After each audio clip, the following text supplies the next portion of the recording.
পাঞ্জাব কিংসের বিপক্ষে আরও একবার নিজের কাটার জাদু দেখিয়েছেন বাংলার কাটার মাস্টার মোস্তাফিজুর রহমান। আরও একবার চিদাম্বরম স্টেডিয়ামে নিজের বাম হাতের কারুকার্য দেখিয়ে মুগ্ধতা ছড়িয়েছেন মোস্তাফিজ। এদিন চেন্নাইয়ের হয়ে নিজের করা শেষ ওভারে 4টি ওয়াইড বল না দিলে হয়তো মোস্তাফিজের ইকোনমি রেট থাকতো 3-এর ঘরে। পাঞ্জাব কিংসের বিপক্ষে ডেথ ওভারে আরও একবার কার্যকরী ভূমিকা পালন করেছেন কাটার মাস্টার। এদিন নিজের করা প্রথম 2 ওভারে মাত্র 13 রান দিয়েছিলেন মোস্তাফিজ। নিজের কোটার তৃতীয় ওভার করতে এসে সেই ওভারটি মেইডেন দেন মোস্তাফিজুর রহমান। ফিজের সেই ওভারে কোনো রান নিতে পারেননি পাঞ্জাবের 2 ব্যাটার। এরপর চতুর্থ ওভারে বোলিং করতে এসে উইকেটের সুযোগ তৈরি করেন ফিজ। চতুর্থ ওভারে তৃতীয় বলে উইকেট পেতে পারতেন ফিজ, তবে মোস্তাফিজের তৈরি করা সুযোগ হাতছাড়া করে ফেলেন ড্যারিল মিচেল।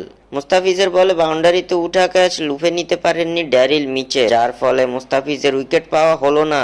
নিউজিল্যান্ডের এই তারকার বলে এদিন উইকেটবিহীন থেকে যান কাটার মাস্টার ফিজ।